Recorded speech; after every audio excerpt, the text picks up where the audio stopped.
Hello बच्चों, कैसे हैं आप? बढ़िया? आप बढ़िया तो मैं भी बढ़िया। मैं प्रदीप कुमार और आपका बड़ा भैया लगाने आ गया हूं पार आपकी नैया। आओ अब हम शुरू करते हैं एक्सरसाइज नंबर 1.3। चलो,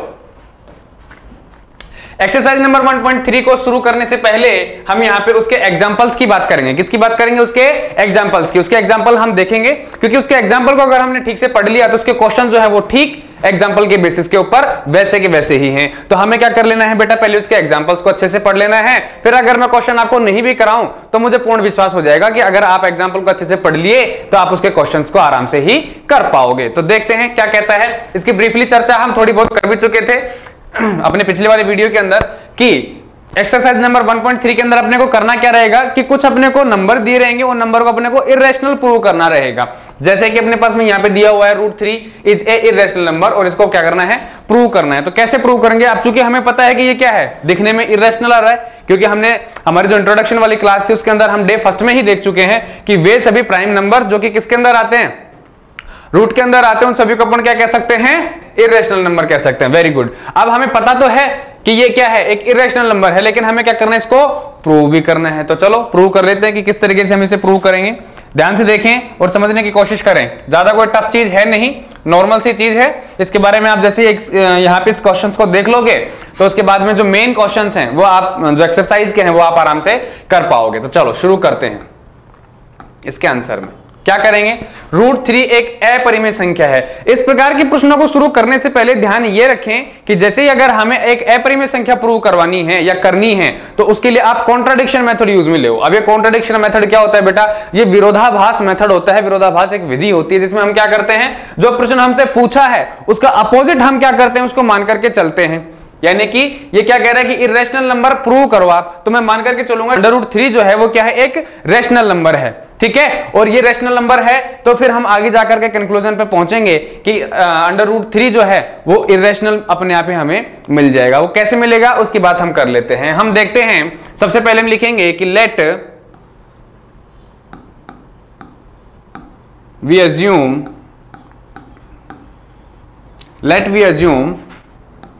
√3 इज ए रेशनल नंबर। मैं मान करके चलता हूं बेटा कि √3 जो है वो पहले से ही क्या है, एक रेशनल नंबर है। अब जो भी कोई रेशनल नंबर होता है उसे हम पता है कि हम क्या कर सकते हैं, p/q की फॉर्म में लिख सकते हैं। मतलब √3 जो है उसको हम क्या लिख सकते हैं, p/q के रूप में लिख सकते हैं। अब हमें पता है p और q क्या होते हैं, यहाँ पे इंटीजर होते हैं, पूर्णांक होते हैं। पूर्णांक कुछ भी होंगे, अगर हम उन्हें सिंपलेस्ट करना चाहें तो सिंपलेस्ट कर सकते हैं। मान लीजिए यहाँ पे p और q जो है, मैं मान लेता हूं पल के लिए कि यहाँ पे 2/4 है। क्या है? 2/4। तो मैं इनको काट करके 1/2 लिख सकता हूं, क्यों नहीं लिख सकता हूं? यानी कि ये जो फॉर्म है ये क्या होगी, p/q की सिंपलेस्ट फॉर्म होगी। क्या होगी माय डियर? सिंपलेस्ट फॉर्म होगी। ठीक है, यानी कि इसके बाद में इनको और ज्यादा हम नहीं काट सकते हैं, सिंपलेस्ट फॉर्म। और इस सिंपलेस्ट फॉर्म को ही मैं क्या लिख रहा हूं, यहाँ पे a/b की फॉर्म में लिख रहा हूं। ठीक है, यानी कि मैं क्या लिख सकता हूं, √3 को p/q की फॉर्म में लिख सकता हूं और p/q को मैं यहां पे a/ लिख रहा हूं डायरेक्टली। तो इस चीज का ध्यान रखें। और ये a/b जो होगा ये क्या होंगे आपस में, ये को प्राइम नंबर होंगे बेटा। अब ये आप पूछोगे कि सर ये को प्राइम नंबर क्या होता है? बिल्कुल ठीक, को प्राइम नंबर मतलब हिंदी में होता है सहभाज्य संख्याएं। ऐसे नंबर जिनका HCF हाईएस्ट कॉमन फैक्टर है वो ज्यादा से ज्यादा क्या होगा, 1 होगा, 1 से ज्यादा नहीं होगा। अब देखो यहाँ पे 1 है और 2 है। ठीक है, इनका HCF क्या होगा बेटा? इनका HCF 1 ही होगा। क्या होगा? HCF 1 ही होगा। यानी कि वे सभी संख्याएं जिनका हाईएस्ट कॉमन फैक्टर या HCF क्या हो, 1 ही हो, उन्हें हम क्या कह देंगे, को प्राइम नंबर कह देंगे। ठीक है, ये बात हम लिख देते हैं। Let we assume √3 is a rational number, so we can write, यहां लिखो सो वी कैन राइट। हम क्या लिख सकते हैं? हम लिख सकते हैं √3 इज इक्वल्स टू a/b, और ब्रैकेट में मैं यहां लिख रहा हूं बेटा कि a एंड b आर कौन से नंबर हैं, को prime number, are coprime number. ठीक है, और जहां पे b जो है अपने पास में always does not equals to 0 रहेगा। कोई दिक्कत नहीं। अब इस क्वेश्चन को मैं आगे सोल्व करूं तो मैं क्या लिख सकता हूं बेटा? मैं लिख सकता हूं, देखो b को मैं यहां ले जाऊं, क्या बन जाएगा अपने पास में, √3 b इज इक्वल्स टू में a। ठीक, इसको मैं स्क्वायर कर दूं, स्क्वायरिंग बोथ साइड, क्या करूं, स्क्वायरिंग इन बोथ साइड। तो क्या बनेगा बेटा, देखो इसका स्क्वायर करोगे आप, इसका स्क्वायर करोगे तो आपके पास में क्या बनेगा, 3b square is equals to a का स्क्वायर, यही बनेगा। अब मैं इसको आगे लिखना चाहूं तो क्या लिख सकता हूं, b square is equals to a square upon 3, ये हो गया। ठीक, अब यहां से आपको क्या दिख रहा है कि आप a स्क्वायर के अंदर 3 का डिवाइड कर रहे हो, तो मैं ये बात यहां पे लिख दूं कि a square is divisible, a square is divisible by 3। अब हमें पता है कि अगर कोई संख्या 3 से डिवाइड हो रही है, यानी कि a स्क्वायर अगर 3 से डिवाइड हो रहा है, तो a भी क्या होगा, 3 से डिवाइड होगा कि नहीं होगा, हमें पता है। मतलब कि मान लीजिए मेरे पास में एक संख्या है 3 है, ठीक है, मैं मान करके चलता हूं a बराबर में कितना है, 3 है, तो इसका स्क्वायर कितना होगा बेटा, 3 तिया 9। अब अगर ये 3 से डिवाइड है, अगर ये 3 से डिवाइड है, तो हमारे पास में जो a होगा वो भी 3 से डिवाइड होगा कि नहीं होगा, मतलब कि 3 भी हमारे पास में क्या होगा, 3 से डिवाइड हो जाएगा। तो इसका मतलब अगर a स्क्वायर अपने पास में किसी संख्या से डिवाइड हो रहा है, तो a भी हमारे पास में क्या होगा, उस संख्या से डिवाइड होगा। तो यहां पे अपन लिख देते हैं a square is divisible by 3, so a is also divisible by 3, यानी कि a भी क्या होगा बेटा, 3 से डिवाइड माना जाएगा। तो हम यहां पे क्या लिख सकते हैं, b स्क्वायर बराबर में a स्क्वायर अपॉन 3। ऐसा लिखने के बाद में मैं लिख देता हूं कि a बराबर में जो है, a बराबर में 3c मैंने यहां मान करके चला है कि यहां पे a की जो वैल्यू आएगी डिवाइड करने के बाद में, वो मान करके चलता हूं मैं 3c आ रही है, क्योंकि डिवाइड हो रहा है 3 से, तो 3c आई इसकी वैल्यू। अब ठीक है, इस वैल्यू को मैं क्या करूंगा, इस इक्वेशन नंबर 1 के अंदर रख देता हूं। तो मैं क्या करता हूं कि a equals to 3c put into the, यहां लिख रहा हूं मैं, put into the equation number 1। ठीक है, इक्वेशन 1 के अंदर a इक्वल्स टू 3c लिख देते हैं अपन, यहां पे लिख दीजिए साहब, कितना आएगा आपके पास में वैल्यू, देखो b स्क्वायर बराबर में a की वैल्यू वहां पे 3c रखोगे, 3c का स्क्वायर करोगे तो कितना आएगा, 9c स्क्वायर अपॉन 3, ये इससे कटेगा तो वैल्यू कितनी आएगी बेटा, b स्क्वायर बराबर में 3c स्क्वायर। ठीक, और इस 3 को मैं इसके नीचे ले जाऊं तो क्या बन जाएगी अपने पास में value, c square is equals to में b स्क्वायर अपॉन 3, कुछ ऐसा ही बनेगा। अब यहां पे भी अपने पास में ठीक ठीक कुछ ऐसा ही सिचुएशन बन रहा है कि नहीं बन रहा है, कि जैसे यहां पे अपने पास b स्क्वायर बराबर में a स्क्वायर अपॉन 3 था, ठीक वैसे ही अपने पास में यहां पे c स्क्वायर बराबर में b स्क्वायर अपॉन 3 आ रहा है। मतलब अपन यहां पे क्या कह सकते हैं कि b square is divided by 3, so b is also divided by 3। तो यहां पे अपन लिख देते हैं इक्वेशन नंबर 2, और क्या लिख देते हैं, साथ ही लिख देते हैं कि b square is divisible, b square is divisible by 3, so b is also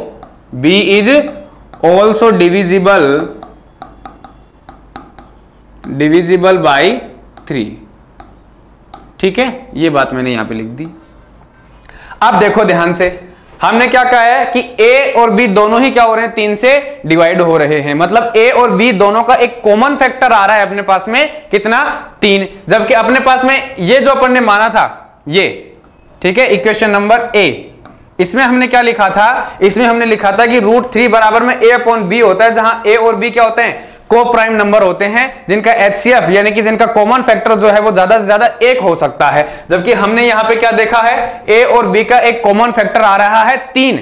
ठीक, यानी कि हमने जो शुरू में माना था कि a और b का ज्यादा से ज्यादा हाईएस्ट कॉमन फैक्टर जो है वो 1 हो सकता है, जबकि यहां पे अपने पास में कितना आ रहा है, 3 आ रहा है। तो ये जो विरोधाभास उत्पन्न हुआ है, ठीक है, ये जो कॉन्ट्राडिक्शन आया है, ये किसकी वजह से आया है, ये इस वजह से आया है कि हमने जो शुरू में माना था, क्या माना था हमने, let we assume √3 is a rational number, वहां पे मानने में ही हमने क्या कर दी थी, गलती कर दी थी। मतलब कि जो चीज हमने मानी थी वो क्या अज्यूम किया था, हमने गलत अज्यूम कर लिया था। इस वजह से हमारे पास में यहां पे क्या आ रहा है, कॉन्ट्राडिक्शन आ रहा है। ठीक है, तो इन दोनों चीजों की वजह से हम यहां पे क्या कह सकते हैं कि √3 जो है वो क्या होगा, एक रेशनल नंबर होने की बजाय क्या होगा, इर्रेशनल नंबर होगा। तो इससे आगे की बात जो है वो मैं आगे वाले पेज के ऊपर लिख देता हूं। From equation 1 and 2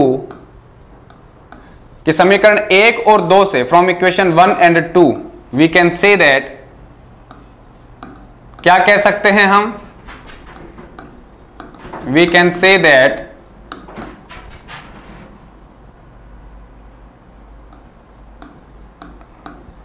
A and B having a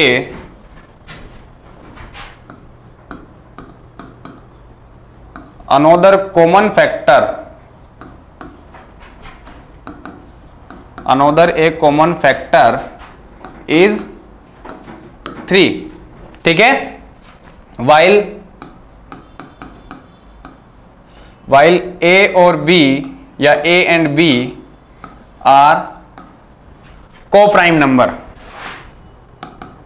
are co-prime number, so this contradiction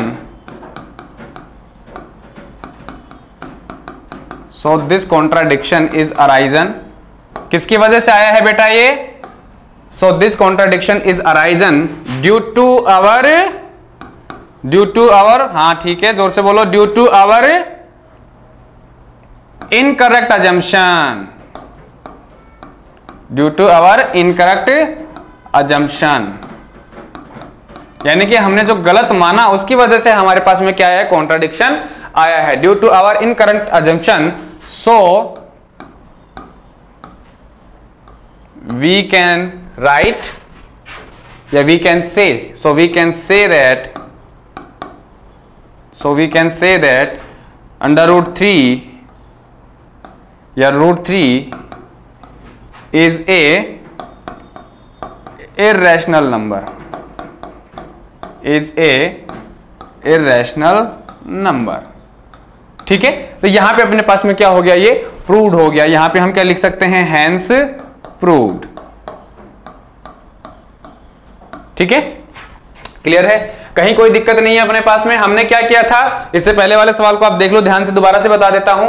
हमने क्या किया था, हमने देखा था कि लेट अस अज्यूम कि अपने को क्या करना है, इर्रेशनल नंबर इसको प्रूव करना है। अब अगर हमें इसे इर्रेशनल नंबर प्रूव करना है तो सबसे पहले हम क्या लेकर के चलेंगे, कॉन्ट्राडिक्शन मेथड काम में ले रहे हैं और हम कह के चल रहे हैं कि रूट 3 जो है वो क्या है, एक रेशनल नंबर है। अब कोई भी रेशनल नंबर होता है तो हम उसको p/q के फॉर्म में लिख सकते हैं। यह हमने इंट्रोडक्शन वाली क्लास के अंदर पढ़ लिया था कि कोई भी रेशनल नंबर होगा उसको हम p/q के फॉर्म में लिख सकते हैं, और p/q के फॉर्म में अगर कोई नंबर होता है तो उसको काट करके हम उसकी सिंपलेस्ट फॉर्म बनाते हैं। लाइक दैट 2/4 था अपने पास में, इसको सिंपलेस्ट फॉर्म में कन्वर्ट किया हमने, 1/2 बना। इस 1/2 को मैं क्या लिख रहा हूं बेटा, a/b से शो कर रहा हूं, जो कि आपस में क्या होंगे, कोप्राइम नंबर होंगे। अब ये कोप्राइम नंबर क्या होता है, कोप्राइम नंबर मतलब कि वे नंबर जिनका HCF कितना होता है बेटा, 1 होता है, यानी कि 1 और 2 का जो HCF होगा, हाईएस्ट कॉमन फैक्टर जो होगा वो कितना होगा, 1 होगा। ये हमें देखने से भी यहाँ पे पता चल रहा है, यानी कि p/q की फॉर्म में इसको लिखने के बजाय मैंने सीधा ही क्या लिख दिया यहाँ पे, √3 = a/b, और इसको इक्वेशन नंबर a दे दिया और ब्रैकेट में लिख दिया कि a और b जो है वो आपस में कोप्राइम नंबर है, जहां पे b जो है वो कभी भी 0 नहीं होना चाहिए। ऐसा क्यों लिखा मैंने, ऐसा इसलिए लिखा क्योंकि यहां पे अपने पास में क्यों जो है रेशनल नंबर के अंदर कभी भी 0 नहीं होता है। ठीक है, आगे बढ़ते हैं। मैंने यहाँ पे सिंपल एक हल्का सा रीअरेंजमेंट किया है, b को इधर लेकर के गया हूं, √3b = a बना है। ठीक, उसके बाद में मैंने दोनों तरफ स्क्वायर किया है। ये प्रोसेस यहां तक की ध्यान रखना, बस 3 स्टेप्स की। ठीक है, इक्वेशन नंबर a बनानी है, b को इस तरफ लेके जाना है और फिर स्क्वायर कर लेना है दोनों साइड। दोनों साइड जैसे स्क्वायर होगा वैल्यू आ जाएगी 3b² = a²। फाइनली अपने को करना क्या है, हमें पता है कि हमें a के नीचे 3 लेके आना है। करना क्या होता है कि हमें √3 को अकेला छोड़ देना है और इस तरफ जो अपने पास में 3 आया है उसको इस तरफ लेके आ जाना है, यानी कि b² बच गया अपने पास में, इस तरफ a²/3 आ गया। और यहाँ पे हम क्या कह सकते हैं कि a² /3, so a is also divisible by 3, यानी कि a और a² दोनों ही क्या होंगे, a से डिवाइड होंगे। तो मैंने यहाँ पे क्या मान लिया कि a जब ये डिवाइड होगा तो a बराबर में 3c कोई वैल्यू आती है, ये वैल्यू मैं यहाँ पुट करता हूं तो मेरे पास मान आ जाएगा बेटा b² बराबर में 9 c²/3। अब मैं जैसे उसको काटूंगा तो काटने के बाद में मेरे पास में जो वैल्यू आएगी बेटा वो कितनी आएगी, b² = 3c²।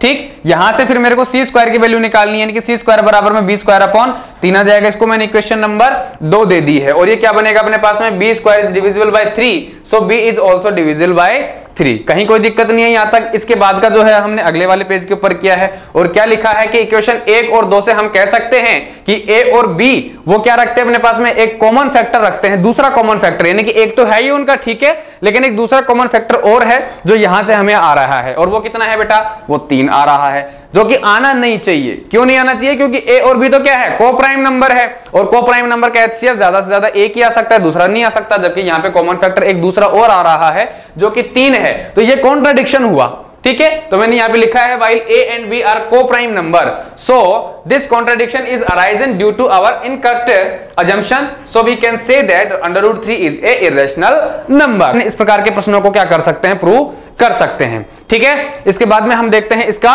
अगला क्वेश्चन।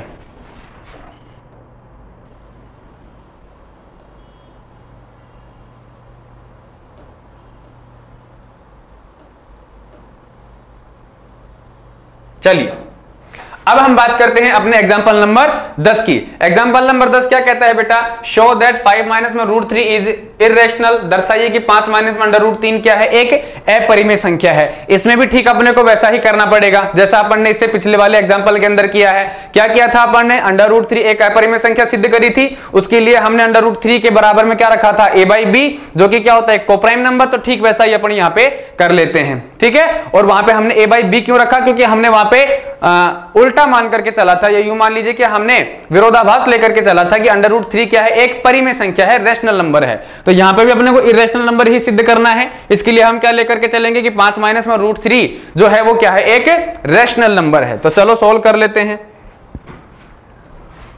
ठीक पहले वाले के जैसे ही लिखेंगे, यानी कि ये जो प्रश्नावली है बेटा, ये कंप्लीटली एक सवाल आप कर लो, सारे के सारे सवाल उसी बेसिस पे हो जाएंगे। तो मैं क्या लिख रहा हूं, late us assume, let we assume 5 minus में √3 is a रैशनल नंबर। क्या है ये बेटा, rational number. so we can write, तो हम अगर ये रैशनल नंबर है तो इसको p बटा q के फॉर्म में लिख सकते हैं, और मैं इसको लिख सकता हूं p बटा q के फॉर्म में, और p बटा q के फॉर्म में ना लिख करके मैं क्या कर रहा हूं, इसको इसके सिंपलेस्ट फॉर्म a/b के फॉर्म में लिख रहा हूं, ठीक है। ये हम पिछले वाले वीडियो में देख चुके हैं a/b कैसे आया। a और b जो है वो क्या है बेटा, यहां पे अपने पास को प्राइम नंबर, तो इस चीज को मैं यहां पे लिख देता हूं, वेयर a एंड b को प्राइम नंबर। क्या है,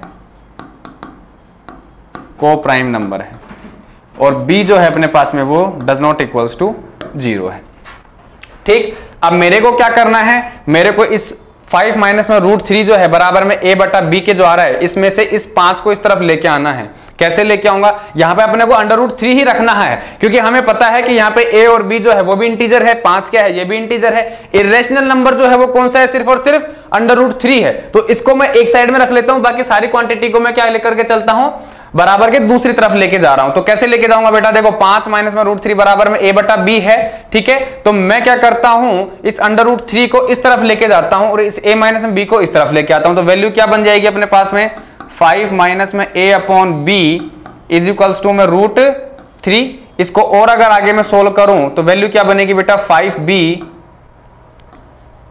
माइनस में a upon b is equals to में √3। यही बनेगी क्या, ऐसा ही कुछ बनेगा।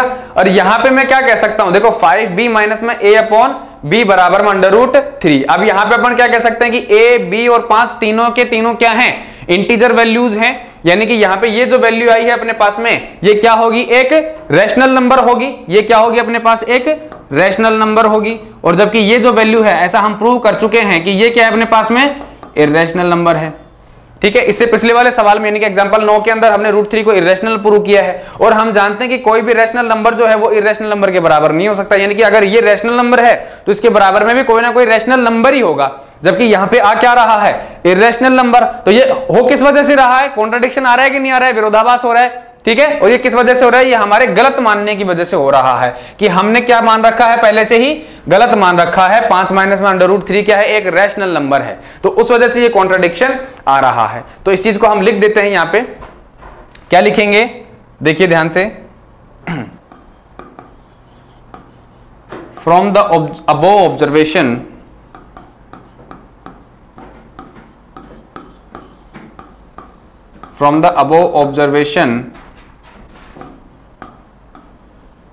वी कैन से दैट, हम क्या कह सकते हैं बेटा, we can say that 5b minus में a upon b is a rational number. क्या है ये, एक रैशनल नंबर है। While root 3 is an irrational number. ये क्या है अपने पास में, इर्रेशनल नंबर है। और मैं यहां ब्रैकेट में लिख देता हूं कि इट वाज प्रूव्ड, और ये हम प्रूव कर चुके हैं। ठीक है, इट वाज प्रूव्ड, ऐसा हम प्रूव कर चुके हैं कि √3 जो है वो क्या है, एक इर्रेशनल नंबर है। ठीक है, from the above observation we can say that 5b minus में a upon b is a rational number while √3 is a irrational number. Both are, और दोनों के दोनों क्या है, इक्वल में है।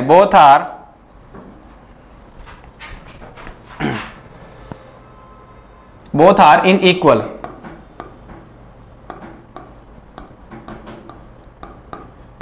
which is not possible, which is not possible। ठीक है,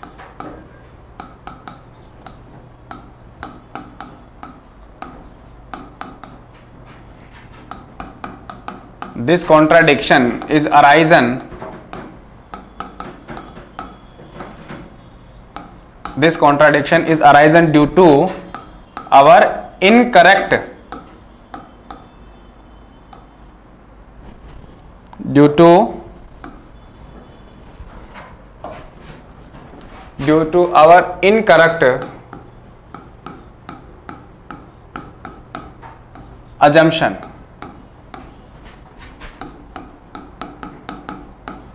ठीक है, so we can say that, तो हम क्या कह सकते हैं बेटा, so we can say that 5 minus √3 is a irrational number, is an irrational number। ठीक है, यानी कि हमने क्या किया इस सवाल में हमने कुछ नहीं की बेटा, हमने क्या दे रखा था, 5 माइनस में √3 is a irrational number prove करना है। हम कॉन्ट्रारी लेकर के चल रहे हैं, कॉन्ट्राडिक्शन के 5 माइनस में √3 क्या है, एक रैशनल नंबर है, और रैशनल नंबर को हम p/q की फॉर्म में लिख सकते हैं, और उसकी भी सिंपलेस्ट फॉर्म होती है a/b, जिसके फॉर्म में हमने इसको लिख दिया है, जहां पे b जो है वो कभी भी 0 नहीं होगा, a और b क्या होंगे, कोप्राइम नंबर होंगे। ये बात हमने यहाँ पे लिख दी। इसको मैं आगे सोल्व करता हूं, और चूंकि मुझे पता है यहाँ पे देखने से a, b और 5 तीनों के तीनों क्या हैं, इंटीजर वैल्यूज हैं, और √3 क्या है अपने पास में, इर्रेशनल नंबर है। तो मैं ये सारे के सारे वैल्यू क्या कर लेता हूं, एक साइड कर लेता हूं, √3 को एक साइड कर लेता हूं। और वो कैसे होगा, मान लीजिए कि मैं इस वैल्यू को पूरी को उठा करके कहां लेके जाता हूं, इस तरफ, और a माइनस b को इस तरफ, पक्षांतरण बोलते हैं हिंदी में। ठीक है, लेकर के आए तो 5 माइनस में a अपॉन b हो गया, और ये हो गया √3। इसका मैंने क्या कर दिया, एलसीएम, तो लिया मैंने, कितना आ गया अपने पास में, 5b माइनस में a upon b equals to में √3। ये सब चीजें आती हैं आपको। ठीक है, अब हम देखते हैं तो ये क्या वैल्यू है अपने पास में बेटा, रैशनल नंबर, और ये क्या है अपने पास में, इर्रेशनल नंबर, जो कि दोनों एक दूसरे के बराबर हैं, और ऐसा संभव है नहीं। तो ऐसा किस वजह से हुआ है, ऐसा हुआ है हमारे गलत मानने की वजह से, वो हमने लिख दिया यहाँ पे रैशनल नंबर। तो इसी चीज को मैंने यहाँ पे एक्सप्रेस किया है कि from the above observation we can say that 5b minus में a upon b is a rational number. ये रैशनल नंबर है। ठीक है, और जो किसके बराबर में रखा हुआ है, √3 के, जो कि क्या है अपने पास में, एक इर्रेशनल नंबर है। While √3 is a irrational number, it was proved both are unequal value, या दोनों के दोनों क्या है, सेम वैल्यू के अंदर, या बराबर वैल्यू में रखी हुई है, विच इज नॉट पॉसिबल, और ये क्या है, पॉसिबल नहीं है। और ये पॉसिबल नहीं है तो क्या लिख सकते हैं, this contradiction is arisen due to our incorrect assumption, so we can say that 5 minus में √3 is an irrational number। जहां तक किसी के कोई दिक्कत नहीं है, इसी प्रकार के सवाल आपको क्या मिलेंगे, आपके इस एक्सरसाइज के क्वेश्चन में मिलेंगे। ठीक है, वो क्वेश्चन सेम है, इसी प्रकार से अपने को उल्टा मान करके उन सवालों को क्या करना है, हल करना है। ठीक है, चलो बात करते हैं अगले क्वेश्चन की। Exercise number 1.3, question number first, prove that √5 is irrational. सिद्ध कीजिए कि √5 क्या है, एक अपरिमेय संख्या है। इसे हमें क्या करना है, एक अपरिमेय संख्या सिद्ध करना है। काम वही करना अपने को, कॉन्ट्राडिक्शन लेकर के चलते हैं अपन। तो सबसे पहले चलो सोल्व करते हैं। चलो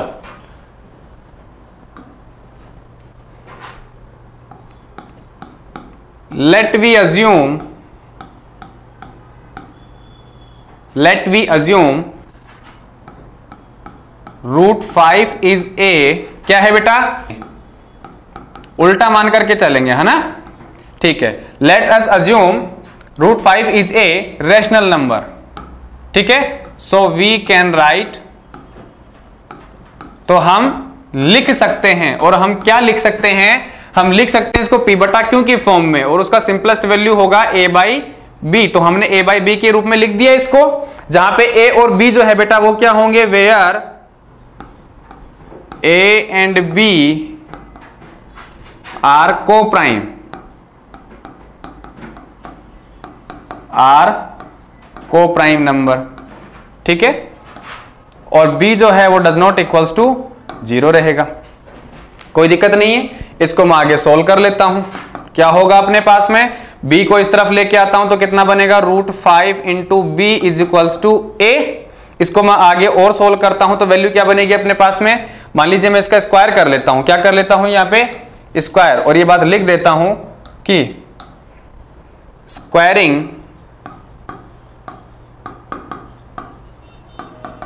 इन बोथ साइड, दोनों साइड में मैं क्या कर लेता हूं। ऐसा आपको ध्यान होगा, ऐसा प्रश्न हमने एग्जांपल नंबर 9 के अंदर किया था, ठीक ऐसा कैसा ही वैसा ही है, बस वहां पे रूट 3 था तो यहाँ पे रूट 5 आ रहा है, वो की वो वैल्यू, वो के वो मान, वो का वो सारा सब कुछ है।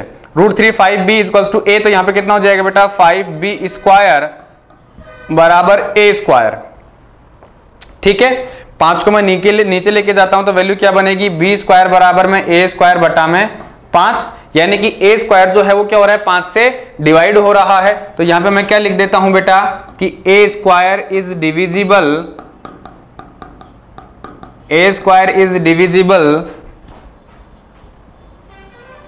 By 5, so a is also divisible by 5, यानी कि a भी क्या होगा आपके पास में 5 से डिवाइड होगा। इसको मैं क्या देता हूं, इक्वेशन नंबर 1 दे देता हूं। डिवाइड करने के बाद में जो वैल्यू आएगी मैं मान लेता हूं कि वो जो है वैल्यू अपने पास में a बराबर में कितनी आ जाएगी, 5c आ जाएगी, क्या आ जाएगी, 5c। और इस वैल्यू को उठा करके मैं यहां इक्वेशन नंबर 1 में रख देता हूं। तो मैं क्या लिखता हूं, a equals to 5c put into the equation first.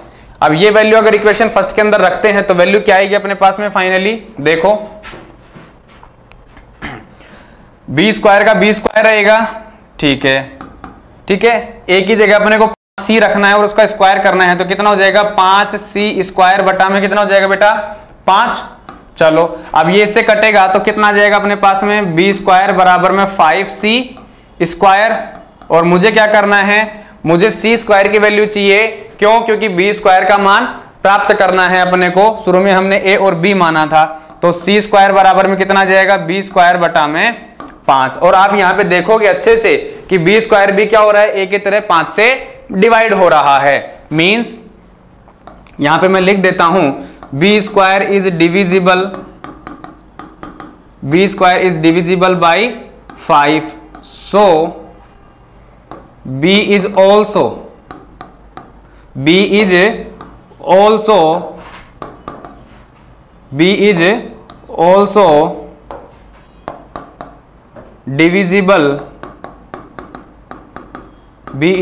divisible by 5, ठीक है। ये बात आ गई यहां तक समझ में। इसको मैं इक्वेशन नंबर 2 दे देता हूं, ठीक है। अब ध्यान से सुनो, हमने क्या दिया है कि b स्क्वायर बराबर में a स्क्वायर बाई 5, और यहाँ पे c स्क्वायर बराबर में b स्क्वायर अपॉन 5, मतलब कि a स्क्वायर भी 5 से डिवाइड हो रहा है और b स्क्वायर भी 5 से डिवाइड हो रहा है, मतलब a भी 5 से डिवाइड हो रहा है और b भी 5 से डिवाइड हो रहा है। यानी कि a और b दोनों एक ऐसी वैल्यू है जो दोनों की दोनों ही क्या हो रही है, 5 से डिवाइड हो रही है। समझ पा रहे हो बात को। अब वो हो सकता है एक 15 हो, एक 25 हो सकता है दोनों ही 15-15 हो हो सकता है 25 और 30 हो, लेकिन दोनों के अंदर 5 का भाग जा रहा है। मतलब क्या है कि दोनों का एक कॉमन फैक्टर है, वो कितना है बेटा 5। जबकि हम यहां पे क्या कह चुके हैं कि ए और बी क्या है, दोनों कोप्राइम नंबर हैं। कोप्राइम नंबर क्या होते हैं, जिनका हाईएस्ट कॉमन फैक्टर या ज्यादा से ज्यादा कॉमन जो आएगा उनमें एक ही आएगा, एक से ज्यादा कोई भी कॉमन नहीं आएगा। जैसे मान लीजिए कि एक तो है आपके पास में 17 और एक क्या है आपके 23। ऐसा क्वेश्चन किया था पढ़ने, इन दोनों का हाईएस्ट कॉमन फैक्टर कितना आएगा, एक ही आएगा। ठीक, तो ये क्या अपने पास में एक दूसरे के लिए कोप्राइम नंबर है। ठीक, यहां पे अपन ने क्या माना है, ए और बी कोप्राइम नंबर माना है। कोप्राइम नंबर है तो इनके लिए HCF की वैल्यू 1 होनी चाहिए, जबकि यहां पे अपने पास में इन दोनों का एक कॉमन वैल्यू आ रहा है, वो कितना है 5। तो ये क्या हुआ, कॉन्ट्राडिक्शन हो गया, विरोधाभास हो गया। और ये आया किस वजह से है, क्योंकि हमने √5 को रैशनल नंबर मान करके चला है, जो कि संभव नहीं है। तो हमने जो गलत अज्यूम किया है उसकी वजह से अपने पास में यहां पे कॉन्ट्राडिक्शन आ रहा है। ये हमें साफ साफ दिख रहा है क्वेश्चन नंबर 1 और 2 के अंदर। तो ये बात मैं लिख देता हूं यहां पे।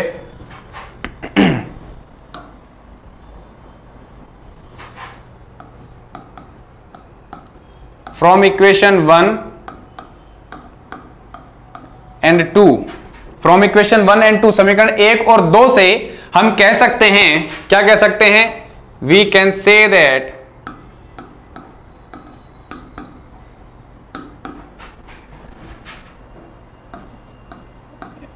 A and B having another common factor, having another common factor which is, जो कितना है बेटा 5 है। यानी कि we can say that A and B having another common factor which is 5, while जबकि A और B आपस में क्या है, कोप्राइम नंबर है, where while A and B are coprime number, are coprime number. So this contradiction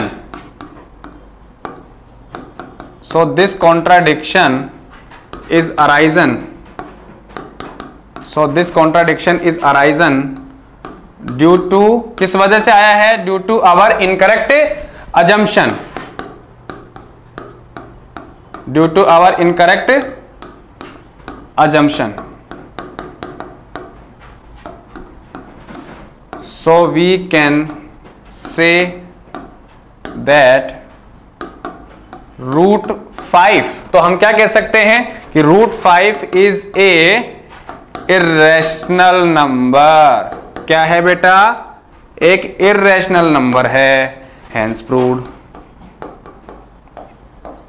ठीक है, इस प्रकार से आप इस प्रश्न को सोल्व कर सकते हो। ठीक है, एग्जांपल नंबर 9 के जैसे। हम बढ़ते हैं अब आगे अपने दूसरे क्वेश्चंस की तरफ। क्या कहता है क्वेश्चन नंबर 2 कि प्रूव दैट 3 + 2 √5 इज इर्रेशनल। ठीक वैसा ही प्रश्न, कैसा प्रश्न, जैसा कि हम एग्जांपल नंबर 10 के अंदर 5 माइनस में √3 को कर चुके हैं। ठीक वैसा ही प्रश्न है, बस थोड़ा सा प्लस माइनस का फर्क हुआ है, वो कोई फर्क है नहीं। सीधे कीजिए कि 3 + में 2 √5 को एक अपरिमेय संख्या है, हमें वही करना है। क्या करना है हमें, कि हम मान करके चलेंगे सीधा ही कि लेट अस अज्यूम या let we assume, contradiction method से करना है। Let we assume 3 + 2 √5 is a rational number. कौन सा नंबर है बेटा, rational number. So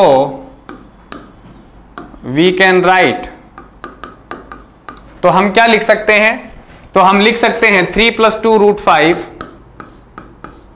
is equals to A/B। जहां पे A और B क्या है, हम क्या लिख सकते हैं भाई, अगर ये रैशनल नंबर है तो इसको P/Q की फॉर्म में लिख सकते हैं, और P/Q की फॉर्म जो है उसका सिंपलेस्ट फॉर्म ले रहा हूं मैं यहां पे, क्या A/B, और A और B आपस में क्या है, कोप्राइम नंबर है। क्या है, A and B are coprime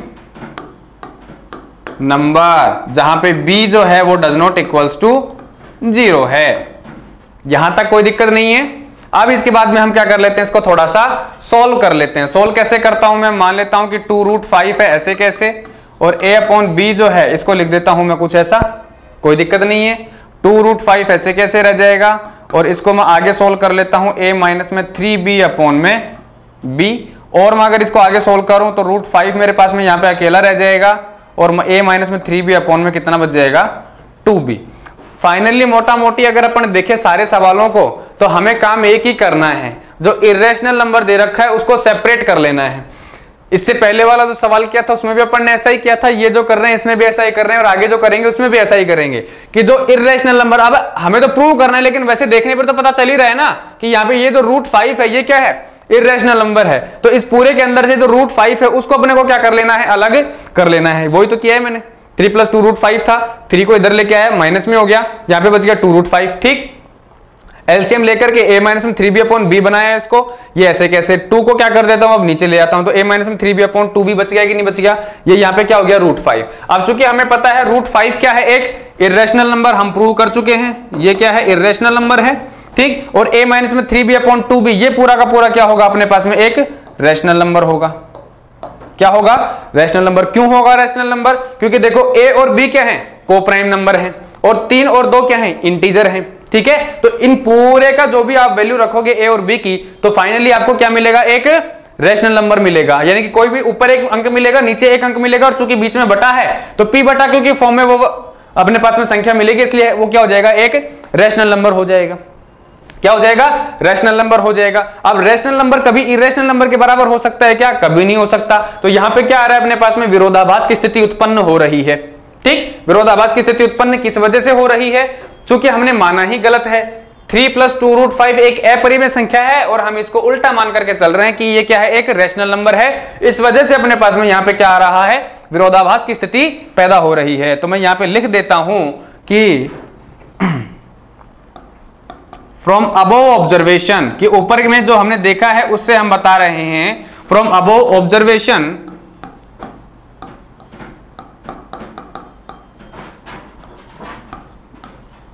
from above observation we can say that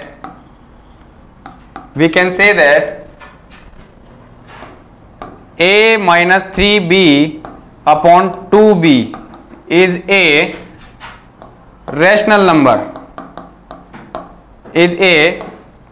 rational number, which is equal to किसके इक्वल में है, which is equal to √5, that is irrational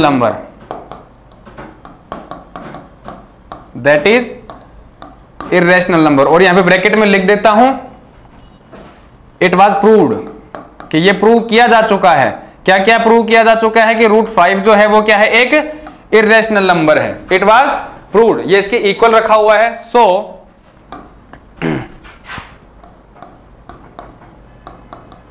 this is not possible,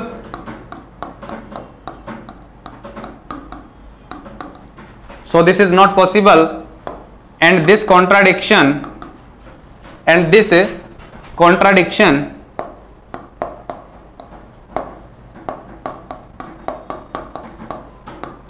is arisen, किस वजह से आया है बेटा, ये is arisen due to our, किस वजह से आया है, due to our incorrect assumption, due to our incorrect assumption. So we will say, क्या कहेंगे हम कहेंगे क्या था value, 3 + 2√5. So we will say 3 + 2√5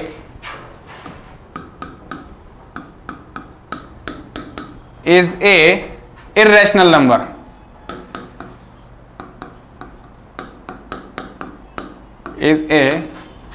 irrational number. Clear है, कहीं कोई दिक्कत नहीं है। लास्ट में आप यहां पे क्या लिख सकते हो, हैंस प्रूव्ड। ठीक है, आपने क्या किया इस सवाल में बेटा, आपने कुछ नहीं किया, आपको 3 + 2√5 को एक इरेशनल नंबर सिद्ध करना है। हम इसका उल्टा लेकर के चलेंगे और कहेंगे कि 3 + 2√5 जो है वो क्या है, एक रैशनल नंबर है। अब रैशनल नंबर कोई भी होगा उसको हम p/q की फॉर्म में लिख सकते हैं, ये हमने शुरू में सीख लिया था। p/q में मैं क्या मान करके चल रहा हूं कि मेरे पास में मान लीजिए 3/6 है, ठीक है, या मान लीजिए मेरे पास में कोई दूसरा नंबर है, मैं मान करके चलता हूं कि मेरे पास में p/q की फॉर्म में जो है वो क्या है, एक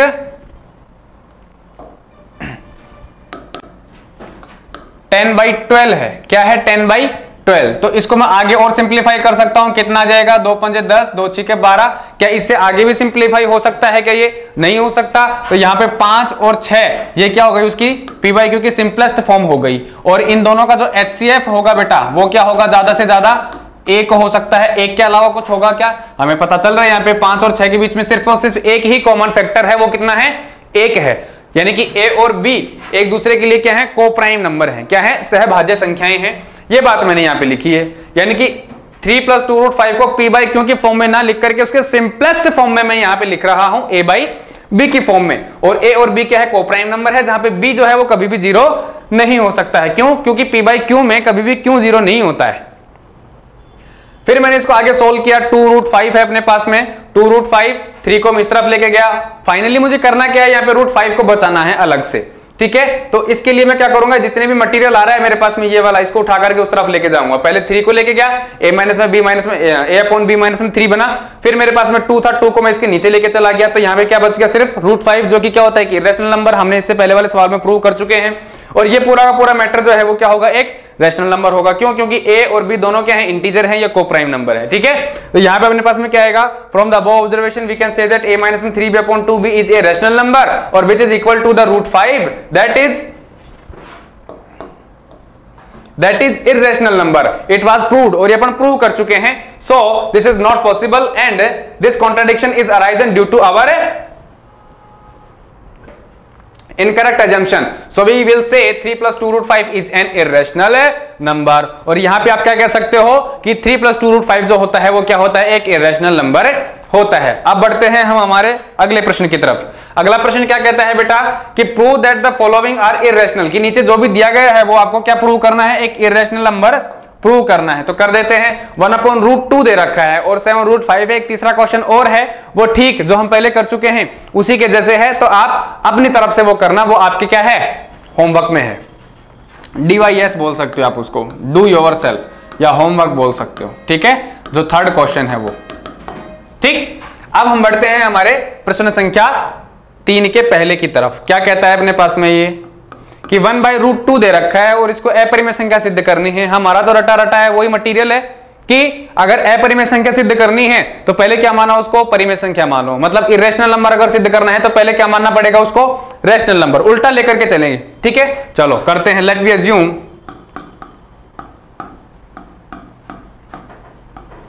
1/√2 इज ए रैशनल नंबर, ठीक है। सो वी कैन राइट, तो हम क्या लिख सकते हैं, इसको a/b की फॉर्म में लिख देंगे। Means 1/√2 is equals to a/b। उल्टा करके मैं इसको क्या लिख सकता हूं बेटा, √2, यानी कि उल्टा कर दिया मैंने। उल्टा करूंगा तो √2 ऊपर और b ऊपर, a नीचे, कुछ ऐसा ही बनेगा b/a, ठीक है। अब यहां पे आप क्या कह सकते हो कि √2 बराबर में b/a के आ रहा है। √2 खुद क्या है आपके पास में, एक इर्रेशनल नंबर है। क्या है, इर्रेशनल नंबर है। और यहां पे अपने पास में b/a जो है वो क्या है, रैशनल नंबर है। यही तो मान करके चले ना अपन कि 1/√2 इज इर्रेशनल। और अगर ये रैशनल है तो अपने पास में p/q की, यानी कि इसको हम p/q की फॉर्म में लिखते हैं। और यहां पे अपन क्या लिखा है, a/b, जो कि क्या होती है, p/q की सिंपलेस्ट फॉर्म होती है। तो ये भी क्या अपने पास में एक रैशनल नंबर है। तो ये कॉन्ट्राडिक्शन किसकी वजह से आया, ये हमारे गलत मानने की वजह से आया। 2 ही लाइन का सवाल है, ज्यादा कुछ करना ही नहीं है। 1/√2 इक्वल्स टू 1/b, b को ऊपर लेके गए, a को नीचे लेके आए, यहाँ पे √2 आ गया। क्या आ गया, √2। तो यहाँ पे सीधा सीधा आप क्या कह सकते हो कि भैया √2 इक्वल्स टू b/a आ रहा है। मतलब यहाँ पे ये इर्रेशनल नंबर है, ये रैशनल नंबर है। मतलब दोनों के दोनों क्या है, अलग अलग है। तो यहाँ पे आप क्या कहोगे कि since A and B are integer, so a by B या b बाई ए कर दीजिए आप, सवाल में जैसा है अपने पास में। सो b by A is a rational number, जो कि b बाई ए क्या है, एक रैशनल नंबर है, which is equal to, which is, जो कि किसके बराबर है, which is equal to √2, which is equal to √2, that is, यहां ब्रैकेट में लिख रहा हूं मैं, that is irrational number.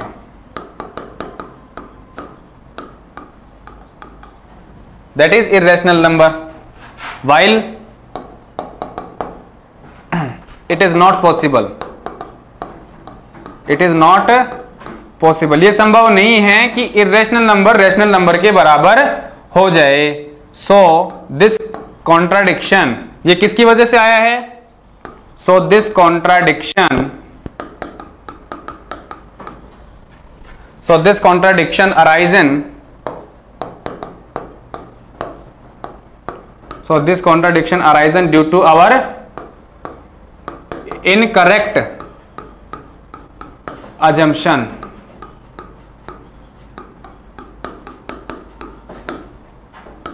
so we can say that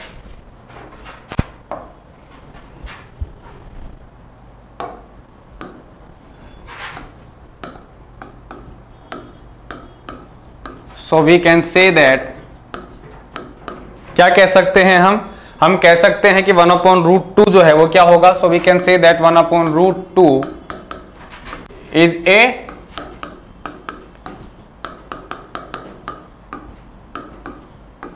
irrational number. खत्म बात, इतना सा काम है अपना, ठीक है। यानी कि अपने को क्या करना है, उल्टा लेकर के चलना है और रूट वाली जो वैल्यू है उसको सेपरेट कर लेना है, बाकी बच्चों की जो भी वैल्यू होंगी वो अपने इंटीजर होंगी या फिर रैशनल नंबर होंगी, ठीक है।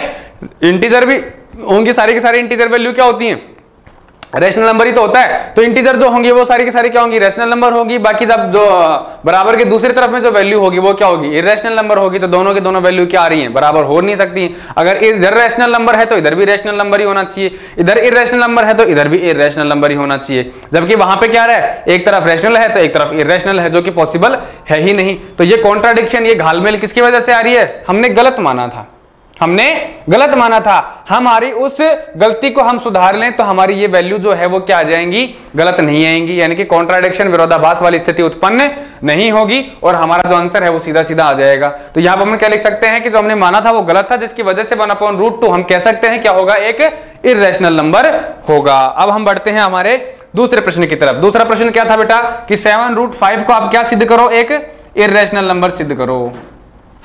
कर देते हैं, चलो अगले प्रश्न की तरफ। आंसर में करना है, क्या था अपने पास में 7√5, ठीक है। इसको ध्यान रखना है, यहां पे मैं लेकर के चल रहा हूं।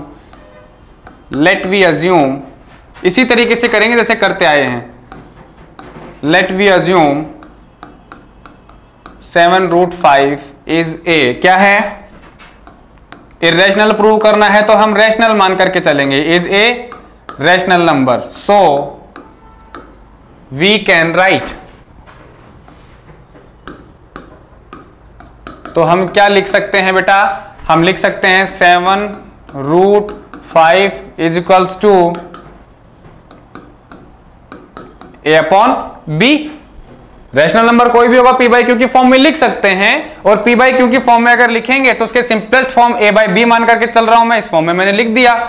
यहां पे मैं क्या करूंगा, a एंड b आर को प्राइम, क्या है बेटा, को प्राइम नंबर है, जहां पे b जो है वो कभी भी 0 नहीं हो सकता है। तो इसको मैं आगे सोल्व करता हूं, कितना बनेगा मेरे पास में, √5 बराबर में a/7b, यही बनेगा।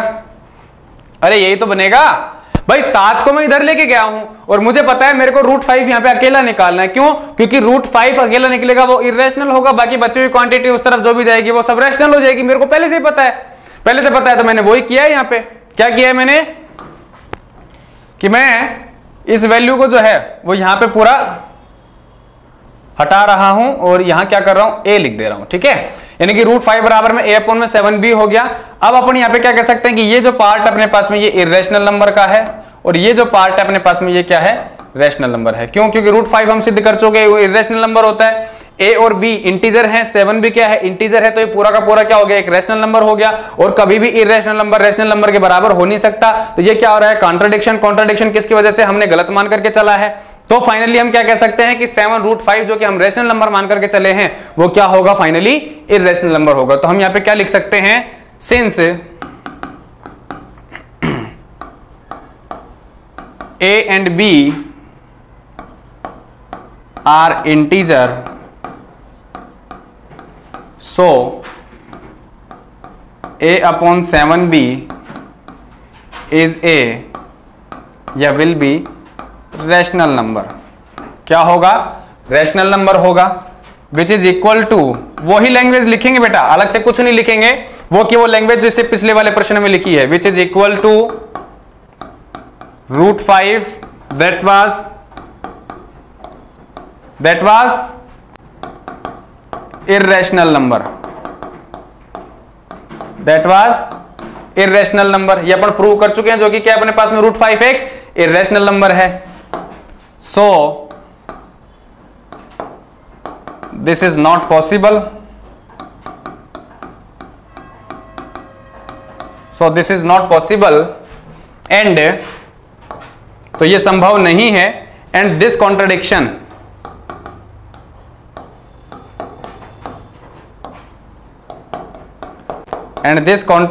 Is arisen, so this contradiction is arisen due to our incorrect assumption।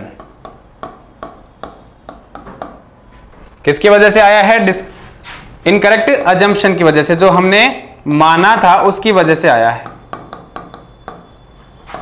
Finally we will say that क्या है, 7√5 is a 7√5 a irrational number या an irrational number।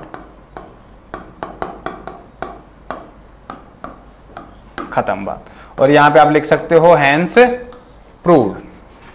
क्या किया है इस सवाल में, इस सवाल में हमने कुछ नहीं किया, 7√5 को हमने रैशनल नंबर मान करके चला है और रैशनल नंबर है तो हम उसको a/b जो कि p/q की क्या होती है, सिंपलेस्ट फॉर्म होती है, उसमें लिख दिया। a और b कोप्राइम नंबर है, b कभी भी 0 के बराबर नहीं हो सकता है। छोटा सा हमने यहाँ पे सरलीकरण किया है। इस 7 को मैं लेके गया हूं इसके पास में, जो कि नीचे भाग भी जाएगा, यानी कि a अपॉन में 7b बन गया। अब चूंकि ये क्या है अपने पास में एक इर्रेशनल नंबर, हम प्रूव कर चुके हैं पहले के सवालों में, और ये पूरा का पूरा क्या है, रैशनल नंबर। ये रैशनल नंबर कैसे है पता चला, a/b जो है वो कोप्राइम नंबर है, यानी कि एक इंटीजर होगा, और 7 ऑलरेडी क्या है, एक इंटीजर है, यानी कि टोटल अपने पास में इंटीजर जो है वो p/q की फॉर्म में अपन लिख रहे हैं, मतलब क्या होगा, रैशनल नंबर होगा। अब ये कतई संभव नहीं है कि इर्रेशनल नंबर जो है वो रैशनल नंबर के बराबर हो जाए, मतलब कि a और b जो है वो इंटीजर है तो a/7b तो रैशनल नंबर होगा, और जो कि √5 के बराबर में रखा हुआ है जो कि अपने पास में एक इर्रेशनल नंबर है, हमारे पास में ये कभी भी संभव नहीं हो सकता है। तो ये जो कॉन्ट्रडिक्शन है ये किसकी वजह से आया हुआ है, हमारे इनकरेक्ट अजम्पशन की वजह से, जो हम मान करके चले हैं कि 7√5 जो है वो एक रैशनल नंबर है, उसकी